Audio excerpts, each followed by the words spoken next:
ধৈর্য মানুষকে কখনই প্রতারিত করে না, এটি মানুষকে ভেতর থেকে আরও পরিণত করে তোলে। ধৈর্য শেখায় সঠিক সময়ের অপেক্ষা।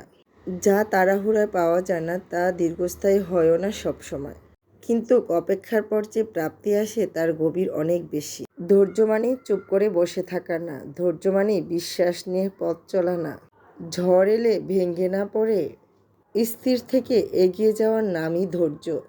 উত্তম সময় যখন আসে সে খালি হাতে আসে না কখনো, সে নিয়ে আসে প্রাপ্য সম্মান আর হৃদয়ের তৃপ্তি নিশ্চয়তা, তার নামই ধৈর্য। আসসালামু আলাইকুম, সবাই কেমন আছেন? আশা করি সবাই খুব ভালো আছেন। আলহামদুলিল্লাহ আমিও ভালো আছি। তো আজকে ইফতারিতে একদমই সিম্পল খাবার, কিন্তু এই যে ভাত সবজি মাছ দিয়ে ইফতার করব, কিন্তু তার মাঝে ভাজা পোড়ার একটা আইটেম থাকতেই হবে। সেটা আমার ছেলের পছন্দের আলুর চপ আর ডিম চপ। এই দুইটা আইটেম তার না হলে নাকি ইফতার খেতে ভালো লাগে না। সাথে খেজুর থাকতে হবে, জিলাপি থাকতে হবে, শরবত দই তো এটা কমান থাকতেই হবে, কারণ রোজার মাসে সে দুধ খেতে পছন্দ করে না। প্রতিদিনের দুধ দিয়ে আমি দই করে দিই, এটা ভাই বোন অনেক বেশি পছন্দ করে।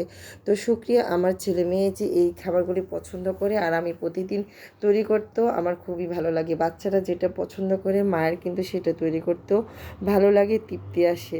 তো যাক, আজকে রান্না করেছিলাম কই মাছ জলপাই দিয়ে একদম ঝাল ঝাল করে ভুনা, আর সাথে মিষ্টি কুমড়া ভাজি, আর সাথে তো আছে মানে আলুর চপ আর ডিমের চপ।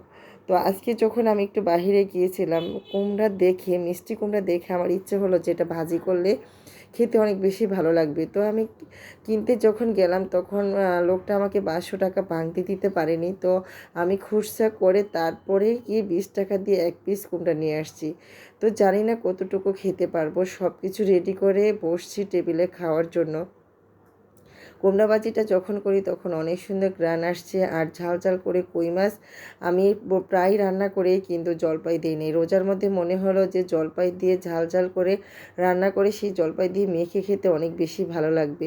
তো নিজের ভাবনা অনুযায়ী রান্না করে ফেললাম, জানি না বাচ্চারা কতটুকু পছন্দ করবে। আর কুমড়াটা দেখেন, এই যে ভাজি করতেছি কতটা সুন্দর আর লোভনীয় দেখাচ্ছে না, এত সুন্দর অল্প সময়ের মধ্যে একদমই ভাজিটা হয়ে গেছে।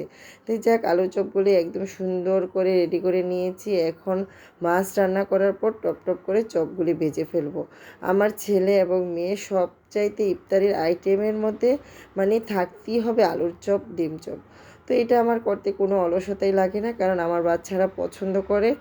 তো আমার সেটা করতে অনেক বেশি ভালো লাগে। তো যাই হোক, এই যে কই মাছটা একদমই ঝাল ঝাল করে ভুনা করলাম, দেখতে যতটা লোভনীয় তার চাইতে অনেক বেশি মজা হয়েছিল।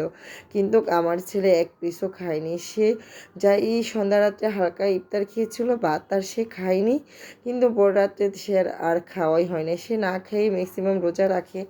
বললেও সে শোনে না, বলে যে আমার খিদে নেই। এইভাবে গত বছরও রোজা রেখেছে না খেয়ে, এবারও রাখে, বলে যে তুমি পরীক্ষা দিচ্ছ খাও, বলে যে আমার খেতে ভালো লাগে না। তো যাই হোক, আমার ছেলে মেয়ের জন্য সবাই দোয়া করবেন। আজকের মতো বিদায়, আল্লাহ হাফিজ।